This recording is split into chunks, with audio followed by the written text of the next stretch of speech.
Bapak-bapak,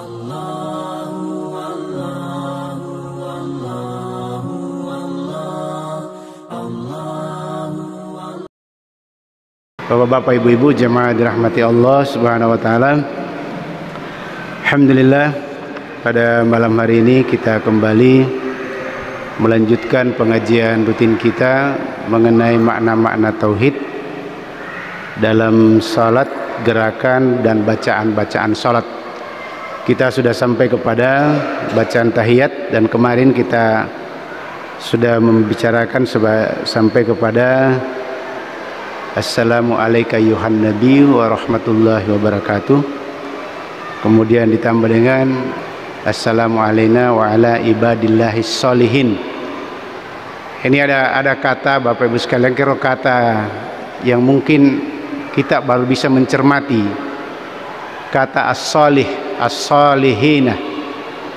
Jadi purero doa ngaleta kita sudah jelaskan panjang lebar tentang pertemuan lalu. Tapi ada doa itu kepada orang-orang saleh. Kenapa mesti ada orang saleh di sini? Dan ini juga kita harus pahami, kegiri sang itu saleh. Karena kadang kita tidak bisa membedakan mana ahli ibadah, mana orang saleh. Ini tidak sama menurut ulama. Jadi dia itu pada kada ahli ibadah dengan orang saleh. Sehingga nanti ada sindiran-sindiran Al-Quran, ahli ibadah disindir. Iringi sindiran-sindiran bahwa Anda termasuk ahli ibadah, Anda bukan orang saleh. Jadi orang saleh ini sangat tinggi sekali maknanya. Makanya di situ dijadikan doa setiap orang habis salat, Assalamu alayna wa ala ibadikas sholihin. Berikan juga rahmat, berikan juga keselamatan kepada orang-orang saleh. Siapa orang saleh itu sebenarnya? Nah, ini kita merujuk dulu kepada pemahaman secara bahasa. Jadi tadi saya menemukan ini dalam pengenalan bahasa dia kata saleh adalah saluha yasluhu salahan. Dia bentuk isim fa'il berarti irbatuna saleh baik, tidak rusak. Jadi kalau dia isim fa'ilnya itu adalah orang yang baik, orang yang patut, orang yang tidak rusak. Itu adalah saleh dalam istilah pendekatan bahasa. Kemudian kalau bahasa Indonesia, dari kamus bahasa Indonesia itu dikatakan orang saleh itu maknanya artinya adalah orang yang taat menjalankan ibadah, orang yang suci. Itu pendekatan bahasa. Nah, jamaah sekalian dirahmati Allah Subhanahu wa taala, sampai-sampai orang saleh ini begitu pentingnya sampai Nabi Ibrahim itu juga senantiasa mendoakan dirinya. Dia tidak mendoakan dirinya masuk sebagai ahli ibadah, tetapi mendoakan dirinya kepada Allah Subhanahu wa taala agar dia diberikan hikmah dan masuk dalam kelompok orang-orang saleh, bukan masuk dalam kelompok orang-orang ahli ibadah. Ini dalam surah Asy-Syu'ara ayat 83 ini, Rabbi habli hukman wal hikni bis sholihin. Ya Allah, berikanlah kepadaku hikmah pencapaian ilmu yang tertinggi. Kemudian masukkan saya ya Allah dalam kelompok orang-orang saleh. Jadi tinggi sekali maknanya ini, bukan? Tidak, ini ahli ibadah tidak disinggung. Nanti kita lihat, karena ada pemahaman yang keliru di tengah masyarakat. Kalau sudah ahli ibadah dianggap juga sebagai orang saleh. Bisa juga, tetapi belum tentu dia saleh. Ya, menurut paham Al-Quran dipahami para ulama. Yang kedua, selain Nabi Ibrahim mendoakan dirinya menjadi saleh, kedua adalah dia mendoakan anaknya menjadi saleh. Dalam surah As-Saffat ayat 100, Rabbi habli minas solihin, Rabbi habli minas solihin. Inilah doa yang tertinggi. Sehingga kita ini kalau biasa mendoakan anak-anak kita supaya dia jadi begini, supaya dia jadi begini, itu hanya bagian-bagian demi percabangan-percabangan saja itu.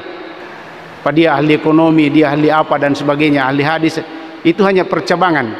Tapi inti sebenarnya adalah saleh. Makanya doa yang diajarkan Nabi Ibrahim adalah Rabbi habli minas salihin. Oh puang, iru wijak-wijakku puang, jadikan mereka orang saleh.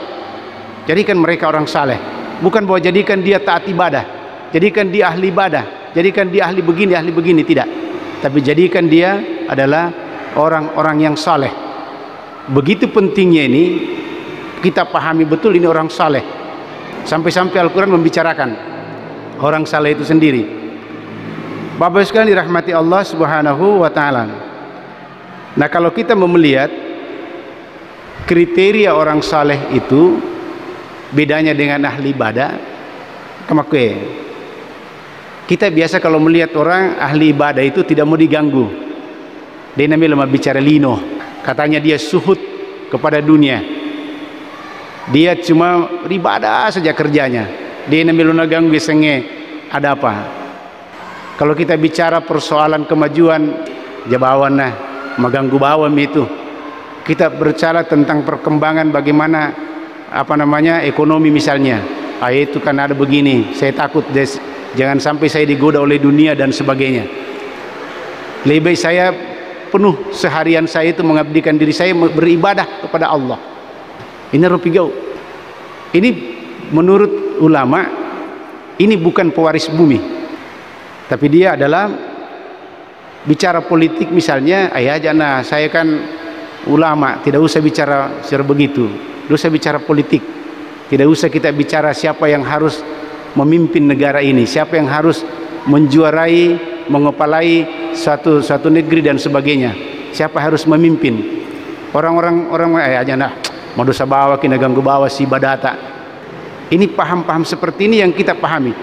Yang kedua, pemahaman kita adalah kalau orang ahli ibadah, dia dah suci, tidak usah bersalah. Dega salahna, toma pacing. Nah, ini juga kita salah.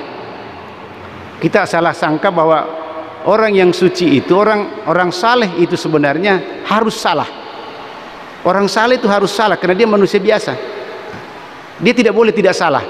Apa kodenya nak salah itu malaikat itu. Nah, cuma kita biasa di persoalan-persoalan kecil dibesar-besarkan. Kalau ada misalnya ustadz, ada kiai sedikit saja melenceng. Contoh saya berikan Bapak sekalian. Itu Kiai Agim dengan rumah tauhidnya, pondok tauhidnya itu begitu bagus, maju-maju. Setelah dia berpoligami, tapi makar tahu, wah masa ustaz berpoligami? Dianggap jelek pada sesuatu yang halal. Itu halal dan wadikin. Kalau halal kenapa mau dilarang? Tapi orang, wah masa makor dia mengajak begini, dia mengajak begini. Nah ini karena dia terlalu dianggap sebagai orang suci, orang yang tidak bisa bersalah. Nah PCD saya ingat dulu itu almarhum Kiai Senudin Nemset pernah datang di Pindrang. Dia di rumah jabatan sempat bercanda bahkan main domengi, main domino karena mempererat persahabatan persaudaraan. Ada yang melihat masa nasa kiai mat domeng. Ini kan sesuatu yang tidak apa-apa. Karena itu cara metode dia menjalin persaudaraan dengan begitu. Nah itu Pak domeng kasih alena. Cuma kebetulan menjamin. Nah ini kita melihat seperti itu. Tapi ya sih kade, ulama ager. Nah inilah kita harus melihat bahwa memposisikan orang-orang saleh itu juga harus salah. Dan kalau dia salah, ya memang begitu. Mau komentar tidak apa-apa, tidak apa-apa. Ya apa dikuriti itu salah. Taruhlah kira-kira siapa di antara kita di sini yang sudah seperti Pak Jarapa misalnya Pak ada jamaahnya juga ya melenceng sedikit di bardeking sesuatu yang benar menurut agama tapi menurut adat istiadat itu maja apa menurut tahu mana kamu kor pimpinan begini misalnya ya saya misalnya juga masa orang pimpinan Muhammadiyah begitu masa ustadz begitu padahal tidak seperti itu. Jadi ini Bapak sekalian ini kesalahan kita memandang orang-orang saleh itu suci dia naga salana padahal dia bukan malaikat. Oleh karena itu kita melihat ada gambaran orang saleh itu diceritakan di dalam Al-Quran. Itu kita bisa melihat dalam surat Tahrim. Ini orang saleh ini dua nabi diceritakan. Ya seakan-akan ini orang saleh tidak usah bergaul dengan orang kafir. Dia cocoki si bawa atau kafir dia cocoki si bawa atau agae. Iya atau parinungen tidak usah kita temani. Orang yang penjudi tidak usah kita berteman. Kita kan orang saleh, kita orang suci. Kita lihat Bapak sekalian. A'udzubillahi minasyaitonirrajim. Daraballahu mathalan lil ladzina kafaru amra'ata nuhi wa amra'ata lut. Allah membuat satu perumpamaan. Apa perumpamaan itu? Bagi orang-orang kafir, istrinya Nabi Nuh dan istrinya Nabi Lut. Ini perumpamaan seorang nabi yang berjuang untuk memperbaiki keadaan masyarakat. Dia tidak beribadah saja, dia tidak beribadah saja, tapi dia berpikir bagaimana masyarakatnya bertauhid, bagaimana masyarakatnya cerdas, bagaimana masyarakatnya terbangun dengan bagus. Yang kedua, dia diuji dengan istrinya yang kafir. Yuk kira-kira koi di Mokoro, Bapak Ibu sekalian, ada yang terjadi misalnya kita begini, ada perdebatan perkawinan beda agama. Kira-kira taruhlah misalnya alaikuna wala contoh misalnya, kalau saya misalnya tiba-tiba saya menikah misalnya, saya berpoligami misalnya, apalagi poligaminya menikah dengan seorang ahli kitab agama Katolik misalnya, pasti semua mencemooh. Padahal Al-Quran memberikan jalan bisa menikahi ahli kitab. Meskipun ada pandangan ulama berbeda bahwa tidak ada sekarang ahli kitab, maka ulama yang menyatakan kalau tidak ada ahli kitab, apa gunanya Al-Quran? Berarti Al-Quran sudah tidak berlaku lagi. Cuma Al-Quran menyatakan di surah Al-Imran itu sawaun. Jadi itu ahli kitab itu ada yang taat, ada yang tidak taat. Tapi ulama Indonesia menyatakan kalau bisa jangan megamu peselang. Makor kira-kira hanya kehati-hatian, tidak usah cari dulu wanita-wanita yang lain. Masih banyak orang Islam, masih banyak wanita-wanita Islam. Tapi seandainya seperti itu misalnya, ada laki-laki menikah dengan wanita ahli kitab, oh tapi pasti dicemooh. Nah kita lihat ini bagaimana. Daraballahu masalan lil ladzina kafaru amra'ata Nuhi wa amra'ata Lut. Kanata tahta abdaini min ibadina salihaini fakhanatahuma falam yugniya anhuma minallahi syai'an wa qila dukhulan nara ma'ad dakhilin.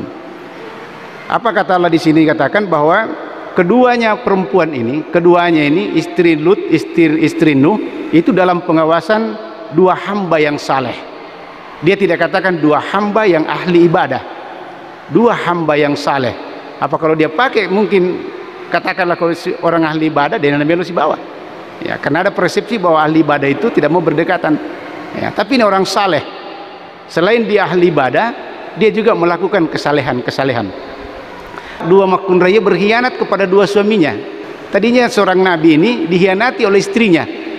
Jadi ya jangankan ini Bapak Ibu sekalian manusia biasa bisa dikhianati oleh istri kita. Nabi saja dikhianati oleh istrinya. Jadi aja mutu makasane. Kemudian, tetapi kedua suaminya itu tidak dapat membantu mereka sedikit pun dari siksa Allah. Tetapi Nabi Lut, Nabi Nuh tidak bisa membantu istrinya, tetap dia disiksa di neraka. Dan dikatakan kepada kedua istri itu, masuklah kalian ke neraka bersama orang-orang yang masuk neraka. Ini menunjukkan juga bahwa biasa kita hidup tomatoe pas sempajangnya sangaleta pakan jadi haji tahun merata Papua Sata masih dekat kita terbagus dari tengah masyarakat. Terus ada anak kita angker anak tak kasih pere, mungkin terlibat kamiras, terlibat ke narkoba. Kadang kita terlalu sakit, pantaslah begitu. Tapi kadang kita terlalu masih rilat lagi sedih. Seorang orang saleh tidak usah harus begitu. Kita siap menerima bahwa Nabi saja begitu. Bagaimana Nabi Nuh dengan Kan'an anaknya? Mari anakku, naiklah ke perahu, janganlah bersama dengan orang-orang kafir. Nah, sampai-sampai dia mendoakan anaknya, ditegur oleh Allah. Oleh karena itu, pemahaman kita tentang orang saleh itu siap menerima kenyataan yang ada. Apakah itu kebaikan, apakah itu kekurangan.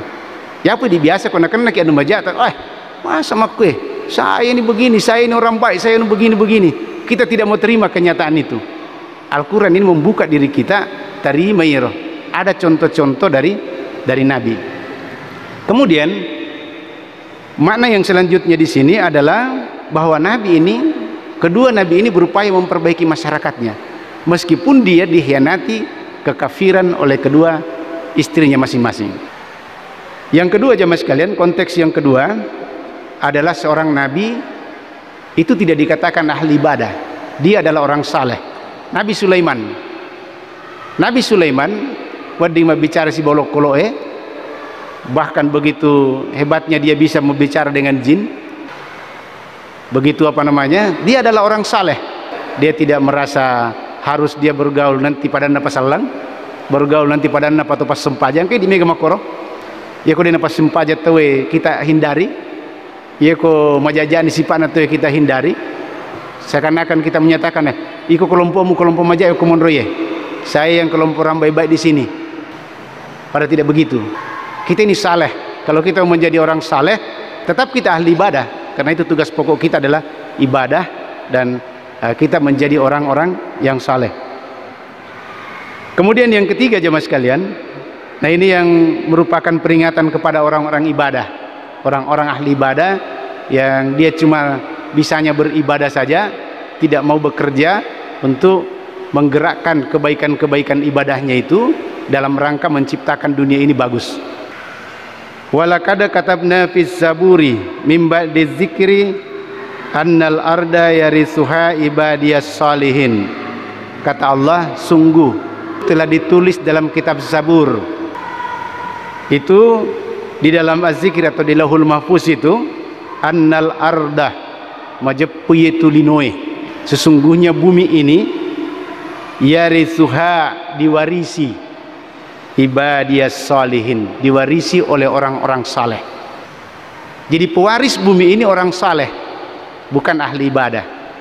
Tetapi orang saleh itu adalah orang ahli ibadah juga. Tapi orang ahli ibadah belum tentu orang saleh. Tapi orang saleh sudah pasti ahli ibadah.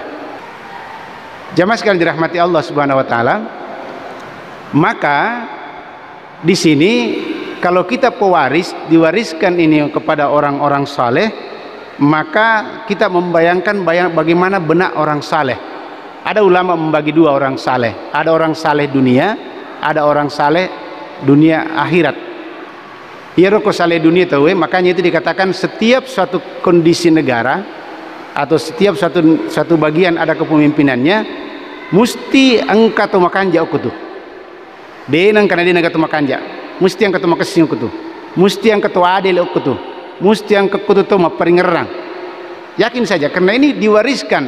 Bumi ini warisannya orang-orang saleh. Diwarisi oleh orang saleh. Maka Allah memberikan tempat dari kongkesi di kampung mesti yang ketemakan jauh kutu. Kalau dia bukan orang beriman, apakah dia orang non-Islam dan sebagainya, bisa dia baik. Itu kesalehan dunia. Napakah sing kampungnya dia namanya lumita timaricu. Tapi itu sebatas apa namanya? Sebatas etika. Dia tidak punya syariat, dia tidak punya persoalan boleh tidak boleh, haram dan halalnya. Yang pentingnya roh maka sing kampungnya. Dia perhitungannya begitu, bukan keimanan. Nah ini ada namanya saleh dunia oleh ulama. Jadi dimanapun daerah, makanya itu kampung itu dia nama Ricu Manang.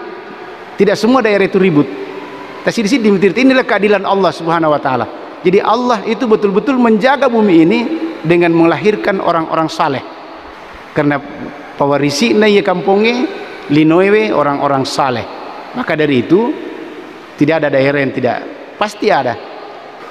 Ya kok YouTube itu mau ke Indonesia mau begini, Indonesia begini, tidak usah kita dengarkan itu. Itu cerita-cerita tidak paham dengan makna-makna agama itu. Itu hanya memprovokasi supaya si hancur-hancur ki.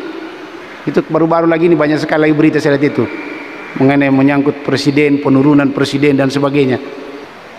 Bagaimanapun bentuknya, meskipun erosi di kampung ada memang Fir'aun-Fir'aunnya, tet yang kero, apa yang napasian punga, tapi ada orang saleh turun di situ, ada orang saleh turun di situ.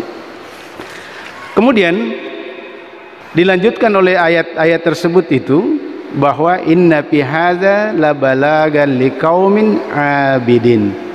Sungguh apa yang disebutkan dalam Al-Quran ini benar-benar menjadi petunjuk bagi orang-orang yang menyembah Allah. Menjadi petunjuk bagi orang-orang yang menyembah Allah. Sindiran kepada orang-orang yang hanya ibadah saja. Ibadah saja terus. Disindir. Bahwa yang disebutkan Al-Quran itu benar-benar menjadi petunjuk yang lengkap bagi orang-orang yang menyembah Allah. Kamu tidak cukup kalau hanya beribadah saja. Kamu harus menjadi saleh.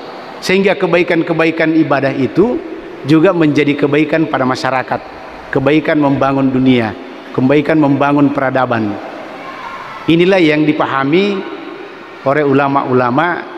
Cara memahami agama itu seperti itu, bahwa kita tidak sekedar hanya beribadah, tapi bagaimana ibadah itu melahirkan kebaikan-kebaikan kepada sesama manusia dan memperbaiki keadaan yang ada. Jadi dena sekedar mencaji, ya sudahlah, kita sudah salat selesai, kita sudah puasa selesai, kita sudah berzakat selesai, kita sudah haji selesai nih. Ya, persoalan kampung itu mau amburadul, persoalan kampung itu mau ada pendidikan tidak ada pendidikan, persoalan itu kampungnya macam mengaji anak atau dia macam mengaji diurus itu ya.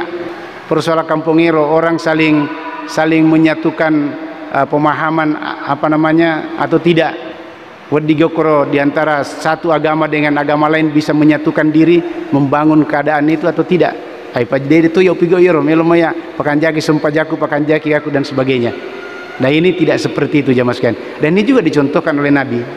Dan Nabi Muhammad tampil sebagai orang yang lebih saleh dari segala bentuk manusia. Oleh karena itu Bapak Ibu sekalian dirahmati Allah Subhanahu wa taala, inilah perlunya kita memahami bahwa menjadi orang saleh itu kita selalu didoakan. Assalamu alayna wa ala ibadikas salihin. Jadi setiap orang salat, Sidi Thomas Sempajang mendoakan saudaranya yang saleh, siapapun dia. Jadi kalau Sidi miliar orang saleh, maka setiap kita salat, assalamu alayna wa ala ibadikas salihin, 1 miliar orang saling mendoakan. Sidi miliar saling mendoakan.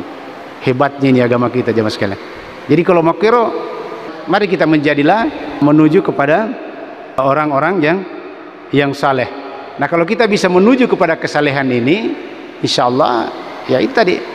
Jadi kita kembali memperbaiki, mencerahkan pemahaman kita bahwa ahli ibadah yang suhud dengan dunia dan melo sigaru-garu linoe itu kita sudah harus tingkatkan menjadi orang saleh. Tidak boleh dia hanya duduk berzikir, tidak hanya dia duduk bertafakur, duduk berdoa tanpa dia melakukan gerakan-gerakan kebaikan, karena dia namanya lona sama dosa, padahal dia bukan orang suci. Manusia itu harus enggak kesalahan dan sebagainya. Nah, itulah sebabnya jemaah sekalian, makanya Nabi menyatakan itu bahwa 3 hal dalam atutungangiye naruntu yero sidie tahu narik kemate, kan begitu kanunya. Biasa kita sudah hafal semua hadisnya bahwa kata lu pas salangero narik kemate ni sidie tahu anak pun ada patuman nih kecuali 3, dan salah satunya itu adalah anak waladun salih yad'un, adalah anak saleh yang selalu mendoakan orang tuanya. Nah, pertanyaannya tadi ini lagi, biasa nih kira dia lo doang anak tak Rabbi habli minas salihin, Rabbi habli minas salihin. Ini ajaran agama yang bagus sekali yang diajarkan Nabi Ibrahim. Mungkin banyak orang tua ero tanpa mencaji insinyur teknik anakku, tanpa mencaji dokter anakku, tanpa mencaji profesor anakku. Dia tidak pernah berdoa Rabbi habli minas salihin. Nah, kalau sudah saleh itu semuanya sudah masuk. Kemana nyokro? Dia sudah ahli ibadah, dia sudah memahami, bisa melakukan kegiatan-kegiatan dan sebagainya. Itu kalau saleh. Nah, inilah para nabi membuat seperti itu. Nah, makanya anak yang bisa melanjutkan perjuangan orang tuanya itu ditentukan oleh tingkat kesalehan anaknya. Jadi roi di temotoe dia na lima kamal anak sabapat tu ni menurut Nabi ta, maka yang meneruskan amalan-amalan itu dan kita mendapatkan pahala adalah anak saleh itu. Nah, ini pertanyaan kita, bagaimana kita ini berusaha menciptakan anak saleh. Tidak usah kita perdebatkan, maka Eropa Witer kumang kata matasia ada terjadi perdebatan anak wadigai lo doang sama kue, tidak usah. Yang kita mau cari bagaimana membentuk anak saleh, bagaimana kita bisa membentuk anak saleh ini. Dan persepsi kita anak saleh itu adalah anak yang seluruhnya di dalamnya penuh dengan kebaikan-kebaikan lahir dan batin, tapi dia belum tentu tidak salah, dia juga bisa melakukan kesalahan-kesalahan. Sehingga jamaah sekalian kemakurmatu ini matana kita motoy, kita sudah tidak merasa ada kekurangan-kekurangan dari diri kita, karena anak-anak kita ini sudah melanjutkan perjuangan-perjuangan kita. Assalamualaikum wa ala ibadikas salihin.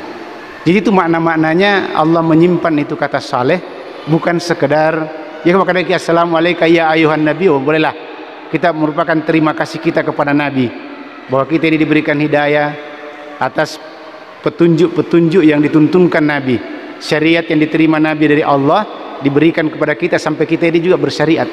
Itu kita terima kasih kepada Nabi. Assalamualaikum ya ayuhan nabi. Tapi ini kepada orang-orang saleh kita saling mendoakan. Nah di saat kita saling mendoakan maka tingkat kesalehan kita meningkat.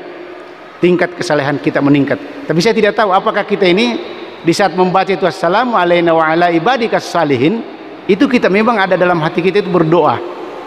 Karena ini doa. Dewi saya kadang-kadang apakah kita ini dalam hati kita itu muncul doa bahwa ya Allah berikan keberkatan, berikan keselamatan kepada orang-orang yang saleh. Tapi maksudnya begitu. Nah, cuma kita mungkin belum sampai kepada pemahaman seperti itu. Apa ya Pak Guru kiri terlalu banyak fikih. Begitulah kalau kita terlalu satu orang datang lagi fikih, satu orang lagi fikih, satu orang fikih materu. Sehingga pengenalan makna-makna itu yang harus sudah didalami oleh diri kita itu sangat terlambat. Sehingga apa yang terjadi kalau dulu fikih demi cerita ya terlalu perbedaan, karena fikih itu kalau bicara fikih tentu kita bicara mazhab A, mazhab B, pandangan ulama satu, ulama dua itu pasti berbeda mengambil dalil. Bahkan si didalil pada dia juga berbeda ya. Sama dengan kemarin saya ceritakan bahwa itu bertelunjuk begini, ada yang cuma begini saja, angkat langsung majel lomakwe, angkat kedo-kedo makumaterwe, dan ini semua hadisnya sahih. Semua hadisnya sahih, tapi karena kita terbiasa bergelut dengan begitu, ya pengewang ini. Padahal kita bukan ahli hadis, tanya Ki Pandrita, di pengewang harusnya diterima saja. Ya melo makpe, asyhadu an la ilaha illallah boleh. At-tahiyatul, moto meman di dina marigaga. Angkat tutur pakai doke di mana? Ya silakan. Yang penting betul-betul dipahami dalilnya, aja to kacicio. Nah, itu juga yang seperti itu yang banyak sampai perdebatannya dulu magesene. Kita tidak pernah mencoba membicarakan makna-makna salat itu dengan pendekatan kalbu, pendekatan hati. Ir kalbu kan harus sempajeng ketelu. Hati atau kalbu baca-baca dengan ranroale. Yang paling kita masih perhatikan itu baca-bacata si balanroaleta. Tapi kalbu ini kata apa namanya dalam kitab Jadid Salatak itu kalbu yang sampai ya kalau tunirwatiro makbolaton betul-betul beribadah kepada Allah, maka itulah salat yang khusyuk. Nah kita kan mega mupero, kita belum sampai ke sana. Kita masih sampai pada yang penting asai. Sehingga ya begitu, yang penting asana bawang. Kan asani kumakwe ya, asani kumakwe. Tapi kualitasnya itu kita belum sampai itu salat hampir kita tidak merasakan. Kita tidak merasakan nikmatnya salat. Kan biasa bagus sekali. Ya kurasakiru nikmatnya salat itu memang tergetar hati. Ada getaran hati itu. Ya cuma kumasumpai jamaki biasa kadang agak terganggu. Tapi kumasumpai jangan aleki itu terasa memang itu bagus sekalian. Coba-coba kita salat sendiri dan jangan dipercepat di makna-makna itu, kalimat-kalimat itu. Allahu Akbar. Kita penuh dengan pemaknaan. Letu yirwati sebab bicara pungan Allah Ta'ala. Allahumma ba'id baini wa baina khatayaya kama ba'anta bainal masyriqi wal maghrib. Ya Allah, dosaku pun atas salahku pun apabila enggak salahku pun kena mega salahku pun pada bila nero antara timur dan barat ya. Opun iro dosaku pun karena mega dosa tak bisa iro pacingi dosaku pun apa pacingi pada ke putewe. Kita minta kepada begitu, tapi kan kadang kita dena terasa iro. Tidak terasa. Allahu Akbar, tidak terasa. Tidak ada rasa kita dalam salat. Saya pernah mengikuti pelatihan neraga salat khusyuk Abu Sangkan. Luar biasa memang Bapak sekalian. Saya tidak tahu dia 10 kigero. Kenapa kita selalu menangis? Saya tidak tahu kenapa selalu menangis. Dan ternyata dari pendidikan itu, saya kalau habis salat, maka betul tuh pemasnya nyawa ki. Melihat saja orang cacat, enggak kasih cobi-cobi, tapi masih nyawa ya. Saya tidak tahu kenapa begitu. Begitu getaran-getaran ulah apa getaran angka kasih tahu di orang miskin tidak apa sempat bisa cerita-cerita, tapi masih nyawa ya. Begitu hebatnya nih salat ini. Makanya betul-betul Allah dan Nabi mencontohkan di salat, ya tidak sekedar kita melakukan salat-salat seperti itu. Jamaah sekalian rahmati Allah Subhanahu wa taala. Jadi sekali lagi mari kita memperhatikan ini, bahwa salat yang kita betul-betul ini memaknai. Setelah itu assalamualaikum wa ala ibadillahis sholihin, ya baru kita bersalawat kepada Nabi. Bersalawat kepada Nabi Muhammad sallallahu alaihi wasallam. Nah ini juga bersalawat ini itu koro YouTubero, ya perdebatannya itu apakah bisa pakai sayyidina atau tidak. Ay mana nih? Terus rumah koro. Jadi yang memahami pakai itu silakan. Yang menyatakan bahwa tidak tertulis di dalam kitab hadis tidak sayyidina, silakan pakai. Kan masing-masing mau dipertanggungjawab pengimati Allah pun Allah Taala. Kenapa denat betul maka kadi pun Allah Taala magi tahiyat mau kebaca nih. Ya pak guru kak guruku mau ke apa? Ini guruku, ini guru. Kenapa bisa begini? Kalau kita tidak bisa, tapi kalau kita kuat ilmu, ya boleh mencari sendiri. Kalau tidak bisa, ya kita bisa mengambil satu mazhab saja. Jangan berjaga. Jadi itu salah itu bermazhab itu. Saya ambil mazhab Syafi'i. Guru saya orang mazhab Syafi'i. Saya tidak bisa lagi belajar. Ya benar wala, tidak apa-apa. Dan dia juga tidak salah, karena dia juga mengambil jalur dari Nabi. Hanya bedanya cara mengambil dalil dan bagaimana memutuskan pengambilan dalil itu. Maka mirbawa. Nah, jadi Bapak sekalian, inilah yang kita kepada Nabi, bersalawat kepada Nabi, memohon keselamatan kepada Nabi, memohon itu juga nanti punya penjelasan. Salawat itu apa? Jadi nanti kita bisa jelaskan nanti pertemuan selanjutnya makna-makna daripada salawat itu. Ya fikir salawat dimaknai. Dan yang terakhir jamaah sekalian, kita itu sudah sampai kepada assalamualaikum. Dan sebelum kita assalamualaikum, ini juga nanti minggu depan saya sampaikan contoh doa-doanya. Di situ kalau pada saat kita selesai menunjuk, ada ulama menyatakan wajib doa. Ada doa wajib yang dibaca, tapi meskipun tidak wajib, tapi ulama mewajibkan meskipun tidak wajib. Artinya onro parallunne rogage kira-kira makoro. Onro parallunne rogage baca, maka kita harus baca Allahumma inni a'udzubika min azabil qabr. Kupurin majallo mangke. Ya Allah, oh puang melindung apoledi cobaan atau siksaan kubur. Tidak ada kita bisa selamat dari siksaan kubur. Karena siksaan kubur itu ada. Maka di saat kita menunjuk begini jangan langsung salam. Aja tetap assalamualaikum, baik imam satu atau makmum atau kita salat sendiri. Tunggu itu. Innaka Hamidum Majid, baca Allahumma inni a'udzubika min azabil qabr wa min azabil jahannam. Dan ya Allah lindungi kami, lindungi kami oleh azab jahannam, azab neraka ya Allah. Dan ini yang paling bahaya. Tidak ada kita bisa selamat tanpa pertolongan Allah Subhanahu wa taala. Aja kita maka daya mas sempajan ya megen sempajaku jangan Pak. Jangan. Pamasina pun Allah taala, adampanna pun Allah taala perlu. Bukan banyaknya ibadah kita. Ini kita harus jadikan kesadaran. Maka perbanyak berdoa, dan itu Nabi menyimpan doa di situ. Makanya ada ulama menyatakan doa yang paling abdal itu, yang paling bagus adalah doa di saat masih dalam salat dibanding di luar salat. Makanya yang ketepahnya kede aja teman dulu Pak, sudah kita berdoa di situ. Kemudian fitnatil mahya wal mamat, fitnah kehidupan dan kematian. Luar biasa ini kita minta. Kita ini banyak disentuh dikena fitnah kematian, kehidupan dan kematian. Dan fitnah dajjal. Ini maka di pandritatae wajib dibaca, tapi itu pun tidak ada wajib, tapi wajib dibaca. Kemudian jamaah sekalian, masih ada doa lain selain itu. Masih ada lagi doa lain. Semua memohon ampunan kepada Allah. Jadi seboleh-boleh dia ke masempah jangan aleki. Biasalah perbanyaklah doa di sini. Setelah kita bertelunjuk, innaka Hamidum Majid, kita banyaklah doa di situ. Doa yang ditentukan. Ada berapa doa ditentukan Nabi? Ya mudah-mudahan saya bisa fotokopikan minggu depan untuk kita bagi-bagi doa ini. Ya kita bisa baca pada saat kita selesai memberikan tahiyat. Maka kira-kira sekalian, subhanakallahumma bihamdik, asyhadu an la ilaha illa anta, astaghfiruka wa atubu ilaik. Assalamualaikum warahmatullahi wabarakatuh.